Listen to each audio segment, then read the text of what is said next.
Je sais pas, ça fait combien de temps que je suis là. Ça fait une éternité. Je suis perdu, je tourne en rond. J'ai plus de nourriture. J'ai plus d'eau. Je vois que du sel partout. Je me suis fait attaquer par des zombies tout à l'heure. J'ai pu récupérer un peu de chair putréfiée. Je sais pas combien de temps je vais pouvoir tenir avec ça. Si vous retrouvez ma caméra un jour, si je m'en sors pas, dites à ma famille que je les aimais.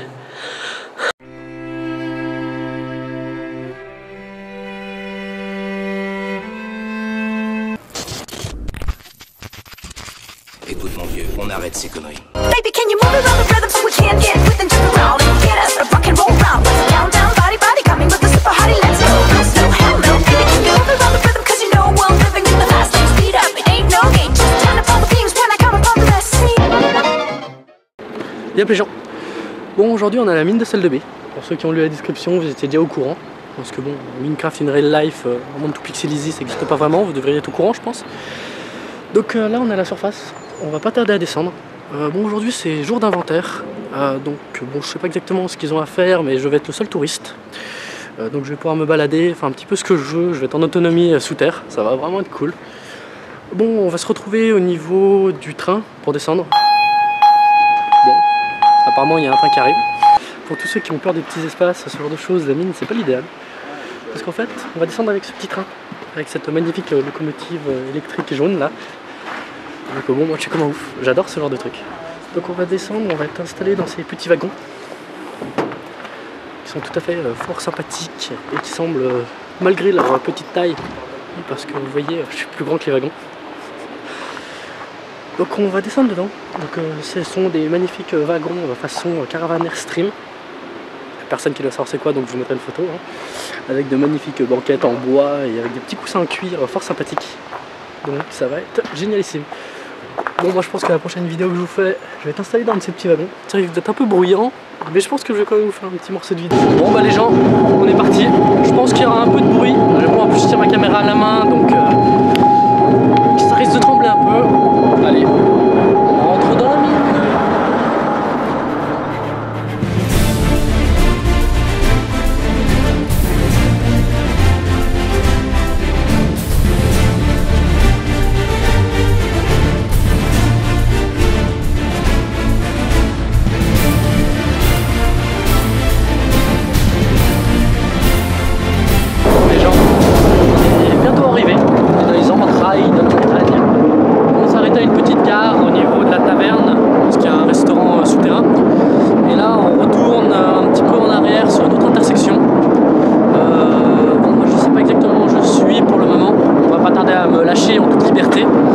Yep les gens, on est à la gare d'arrivée, donc la visite commence ici.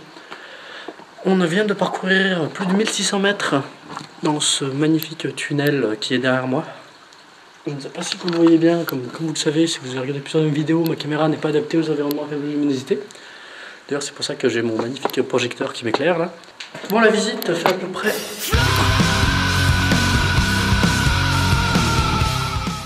Bon, avant de commencer la visite en elle-même, je vais vous parler un petit peu du lieu. Donc la mine qu'on peut visiter fait approximativement 800 mètres de long, mis à part l'arrivée en train. Donc bon, c'est une enfilade de pièces, de couloirs, qui sont vraiment cool. Une bonne partie est accessible aux personnes à mobilité réduite. Bon, faut réserver, donc prenez contact avec la mine si vous avez des problèmes de mobilité, des choses comme ça.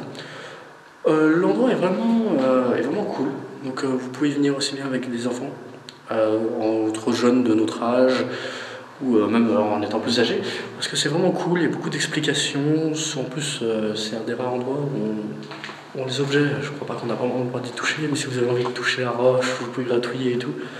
En fait je crois que c'est le seul endroit où en arrivant je demande est-ce qu'on peut toucher les murs, est-ce qu'on peut gratouiller, le mec il me dit oui, pas de soucis, faites comme vous voulez. Bon, comme je vous ai dit, aujourd'hui c'est une journée d'inventaire. Donc je suis tout seul, il y a juste quelques employés qui tournent un peu partout. Dans le train, j'étais avec les gars, donc il y avait un petit peu des gens qui parlaient, en plus il y avait le bruit du train. Bon, j'espère que les images sont plutôt cool parce que sinon ça serait dommage de ne pas pouvoir vous les montrer. Donc on va commencer à partir vraiment dans les galeries. Ah oui, en fait, j'ai une radio sur moi. Comme vous voulez l'entendre, bon, j'ai une CB. On m'a donné une CB comme, pour pouvoir me joindre, pour pouvoir demander, poser des questions, si j'ai un problème, s'il y a quoi que ce soit. Aujourd'hui, je fais partie du staff, donc c'est plutôt cool. Ça me change des fois où je suis en mode VIP. Vous allez vous demander déjà comment ça se fait qu'une CB passe sur la montagne.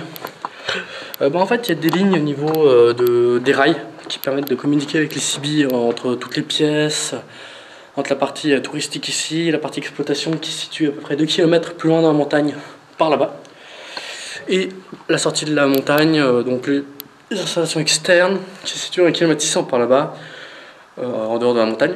Et par rapport à l'endroit où on est arrivé, il y a encore la zone industrielle où ils traitent le sel, où ils s'en occupent.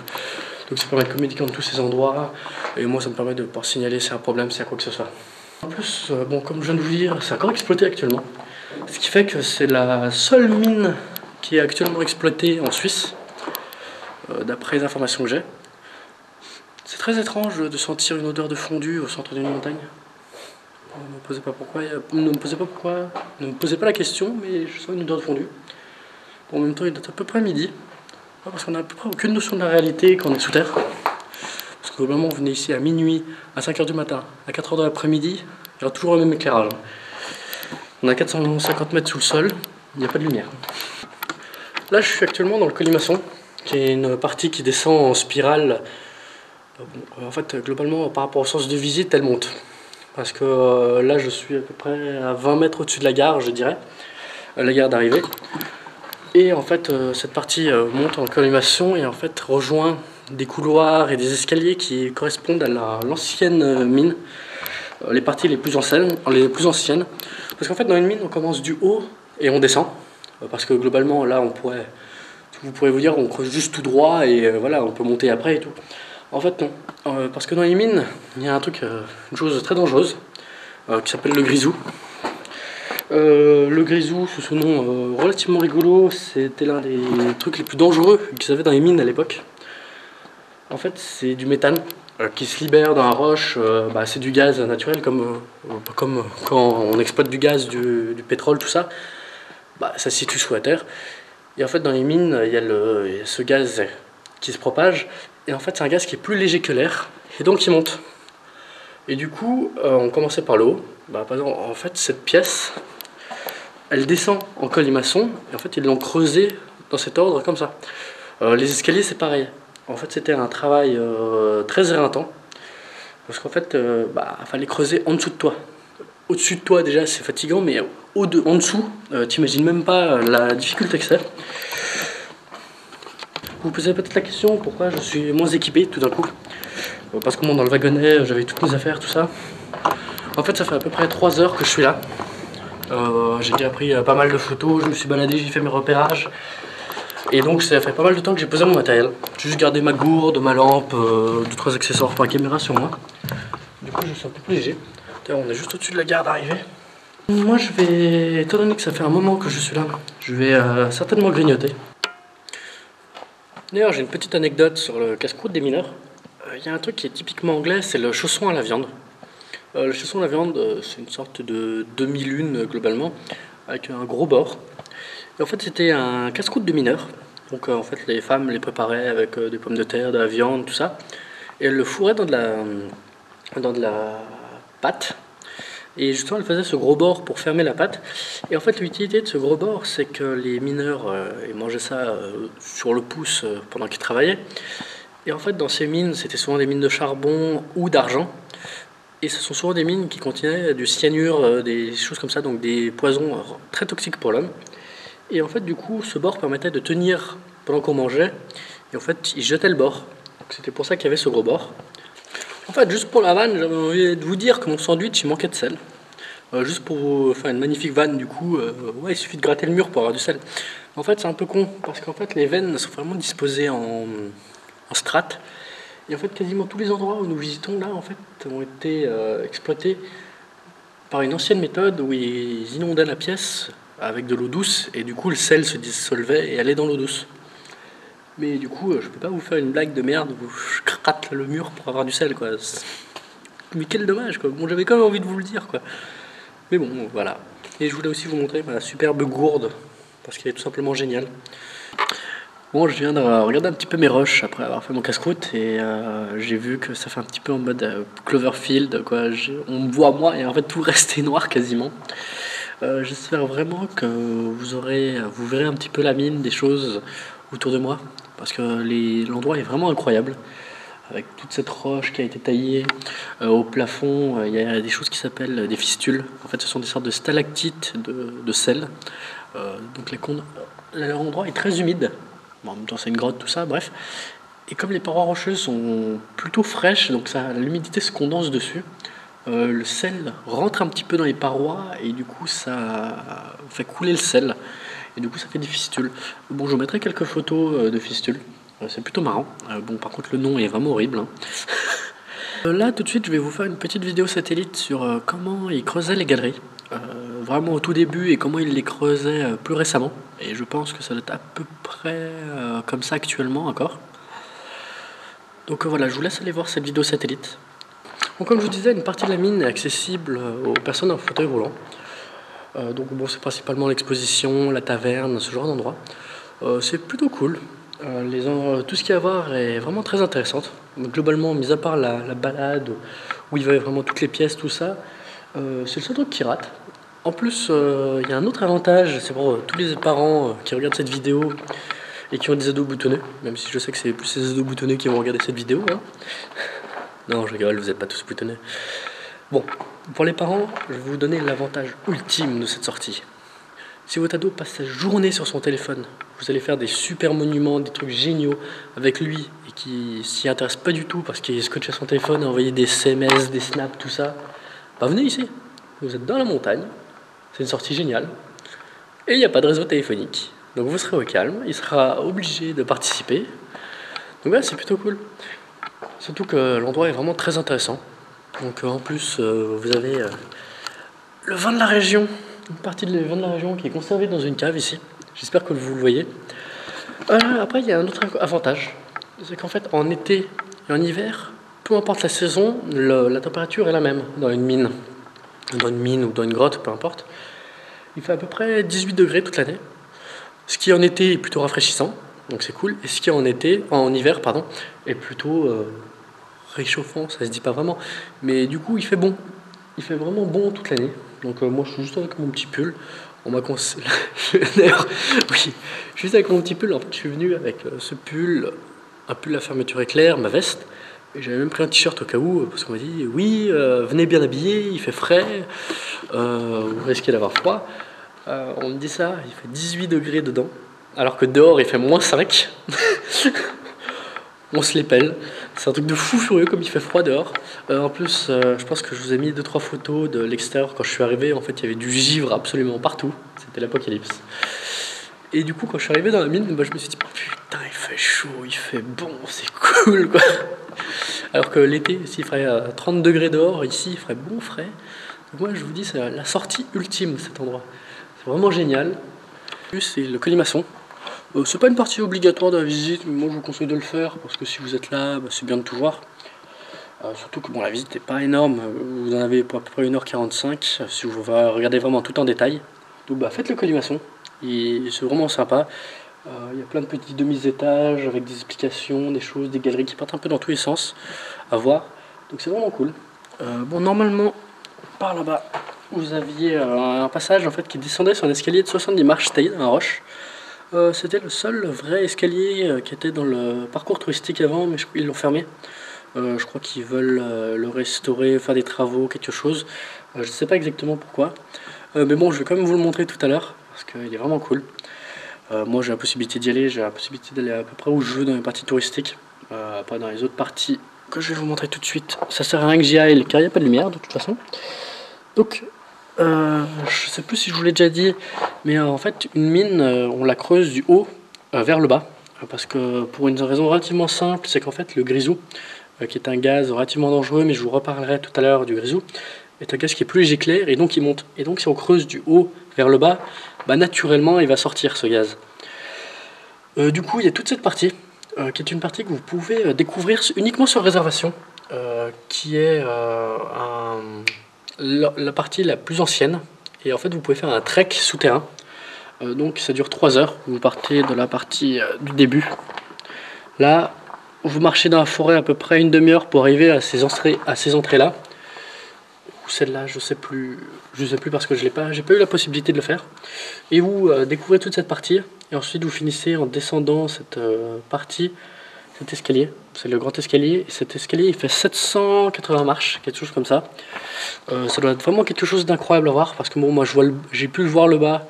D'ailleurs, je vous le montrerai, comme c'est juste à côté de l'escalier des 78 marches. 70, pardon. 70 marches. Donc vous en profitez pour vous le montrer.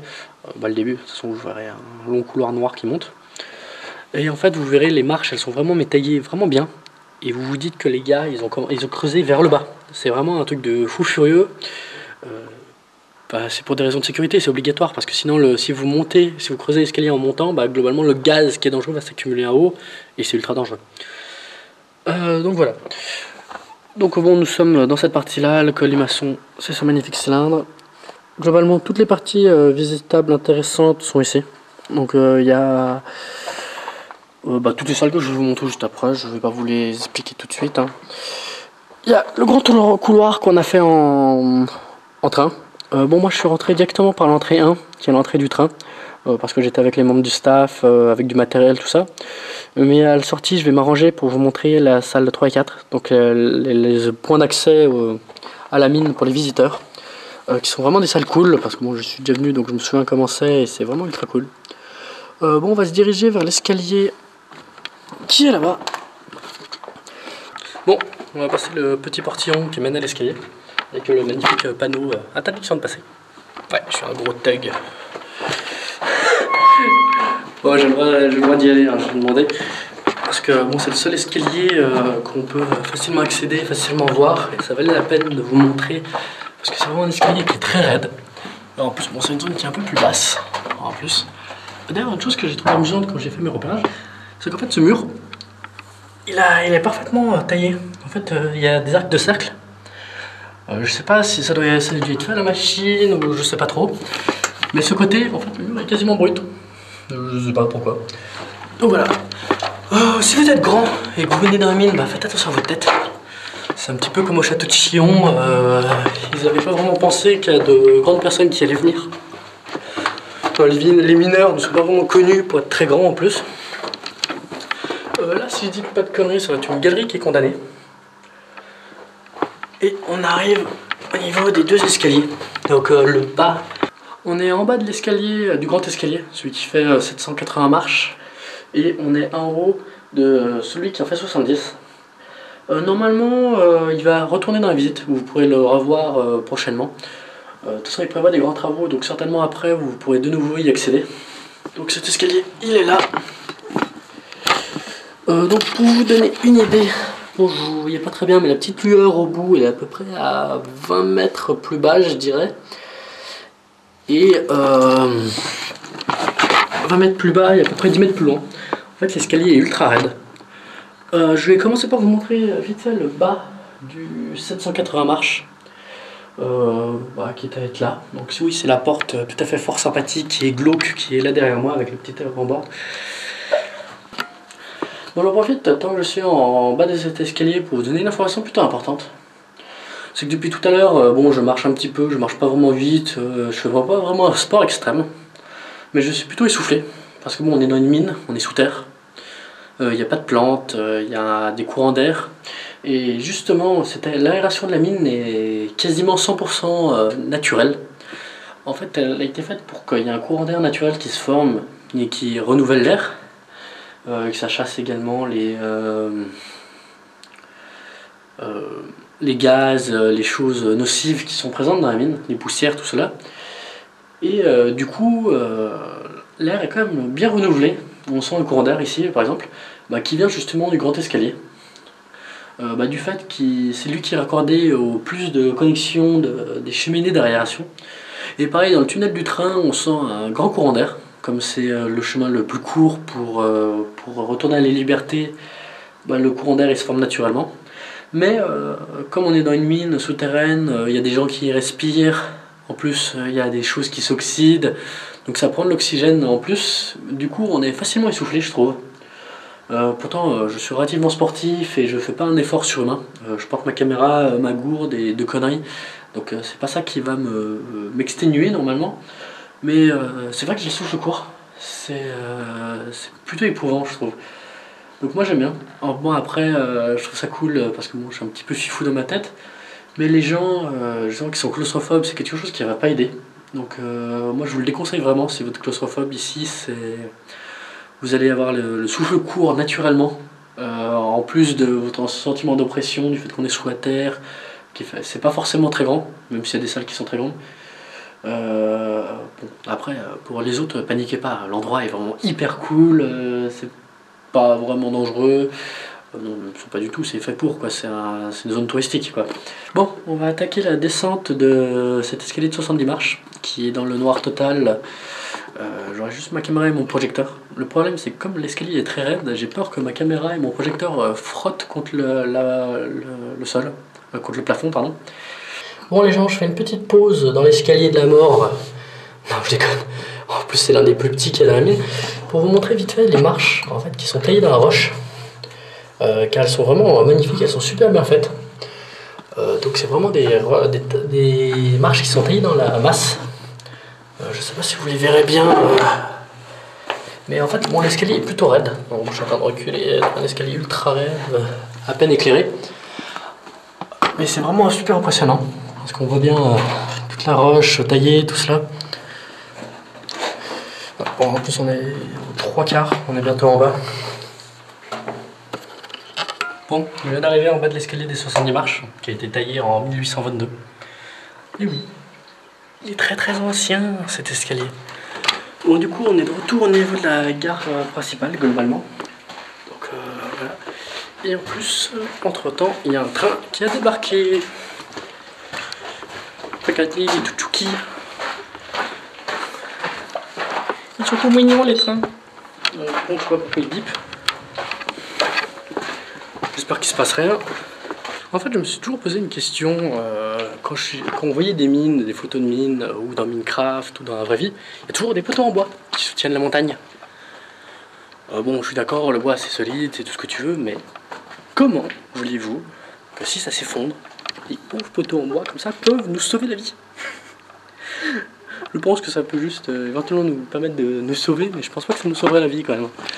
Après bon, c'est vrai que je suis un peu mauvaise langue sur ce coup. Bon, on arrive au niveau de la salle des cristaux.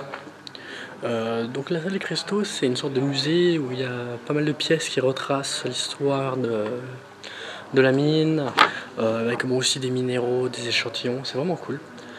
Là-haut, vous devez voir certainement une sorte de lueur verte. En fait, c'est une salle de conférence qui est du genre ultra moderne, nichée dans la roche et tout. C'est la seule en Suisse, d'après les dires de la mine de sel, mais je leur fais confiance. Et en fait, elle est ultra badass. Ça donne une impression de fou furieux. Je vais vous mettre 2-3 photos au-dessus que je parle parce qu'elles sont c'est vraiment incroyable, je trouve. Derrière nous, il y a une des premières machines qui était à la mine de sel de B, qui est une sondeuse. Donc c'est avec ce genre de machine qu'on faisait les carottes que je vous ai montré vite fait. Et là nous en avons une autre. Une grosse machine bien sympathique destinée au minage. Et nous avons également cette chose, le suppositoire là-haut. Je ne sais pas si vous le voyez. Si vous ne le voyez pas, je vous mettrai une photo. Qui était en fait une capsule pour pouvoir descendre dans les tunnels en fait. Globalement, il creusait des tunnels ronds. Et ça permettait de faire descendre les mineurs un par un. Bon là on est dans la galerie des cristaux, donc qui est une sorte de musée comme vous pouvez le voir. Bon je crois pas que vous allez beaucoup le voir comme il fait plutôt sombre, mais globalement c'est plein d'anciens objets qui retracent les différentes techniques d'exploitation, différentes techniques d'éclairage des mineurs. Du coup je vais vous introduire la vidéo satellite qui parlera du grisou. Donc il vous suffira d'aller voir, vous aurez toutes les explications. Dans la galerie des cristaux, vous avez également une partie exposition minérale qui retrace différents minéraux qu'ils ont trouvés ici, entre autres de la pyrite, des squelettes d'ammonite, des fossiles d'ammonite, pardon, et également différentes formes cristallines du sel dans l'état naturel, comme il le trouve ici avant qu'il l'extrait. Et également d'autres formes de sel qu'on trouve ailleurs sur Terre, entre autres le sel bleu de Perse, parce qu'il a du potassium dedans, le sel rose de l'Himalaya qui contient entre autres du cuivre, c'est de l'oxyde de fer, c'est pour ça qu'il est rose, des perles de sel de Perse, des choses comme ça. Donc vous saurez à peu près tout ce qu'il y a à savoir sur les différentes variétés de sel minéral. Parce qu'il n'y a pas le sel de mer comme on a actuellement, parce qu'en général on prend du sel de mer, qui est pas trop mal, mais il y a vraiment beaucoup de variétés de sel différentes, qui ont des goûts différents. Moi je suis une vraie chèvre, donc je peux vraiment vous en parler, mais du coup vous saurez vraiment pas mal de choses sur les différentes variétés de sel. Bon, c'est un petit peu ringard de dire ça comme ça, mais c'est vraiment cool de voir les différentes formes cristallines. Elles sont vraiment bien présentées. Bon, je vous ai pas présenté tout ce qu'il y avait à voir, hein. Comme d'habitude, je vous laisse venir de vous-même, parce que l'endroit est vraiment passionnant. Et si je vous dirais tout, il y a plus d'intérêt à venir. Alors venez. Moi, je vais vous dire au revoir dans les 2 pièces que je vous ai pas montrées au début, qui sont des salles où ils font cristalliser le sel, où ils font évaporer l'eau. Ce sont 2 salles plutôt impressionnantes qu'on traverse sur une sorte de petite passerelle. Normalement, c'est l'entrée, mais pour moi, ça va être ma sortie. Voilà, comme je suis arrivé en mode VIP par une galerie avec le train et le personnel et tout, directement j'ai sauté ces pièces du coup. Je pense que je vais vous dire à tout à l'heure là-bas, et on se dira au revoir. A tout de suite les gens. Bien les gens. Bon, la vidéo va s'achever ici pour finir, sur la gare de triage. Comme en fait les 2 salles d'accueil du public tout au début de la mine en fait ne sont pas disponibles. Elles sont encombrées avec du matériel, plein de choses pour la partie minière, comme on est en période d'inventaire, de travaux. Donc pour eux c'était plutôt complexe de me laisser y accéder correctement. En plus j'aurais pas eu des images aussi bonnes que je l'aurais espéré, parce que les 2 salles sont vraiment majestueuses, mais bon, s'il y a du désordre, du matériel, c'est vraiment dommage. Du coup on va juste se dire au revoir là. Merci beaucoup d'avoir regardé la vidéo. Je remercie la mine de sel de m'avoir accueilli, parce que c'est vraiment un endroit exceptionnel que je trouve incroyable. J'espère que je vous ai donné envie de venir, parce que comme je viens de le dire, c'est un endroit exceptionnel. Si la vidéo vous a plu, likez, abonnez-vous. Après vous pouvez également laisser un commentaire pour vous donner mon avis, votre avis pardon, ce qui soit aussi bien positif que négatif, pour me dire ce qu'il faut changer, ce qu'il faut améliorer, ce que vous aimez. Après éventuellement si vous voulez également me proposer des lieux, vous pouvez. Pour le moment j'essaye de rester dans les 200-300 km autour de Genève, donc aussi bien en France qu'en Suisse, tout ça, donc voilà. Merci beaucoup d'être là les gens. Et je vous rappelle également que si vous voulez soutenir le projet, la meilleure façon de m'aider à le développer, c'est en vous abonnant, en likant ma page Facebook. C'est comme ça que j'aurai un peu de notoriété, que je pourrai faire des lieux de plus en plus cool, parce que maintenant, actuellement, beaucoup de lieux me disent non, parce que je suis un illustre inconnu, personne ne me connaît, j'ai pas beaucoup d'abonnés, j'ai pas beaucoup de likes, et donc ils voient pas vraiment l'intérêt de me faire venir. Du coup, ils me disent non. Donc merci d'être là les gens, merci vraiment beaucoup. Et continuez à vous abonner, à parler à vos amis et tout ça. Merci d'être là les gens. A plus.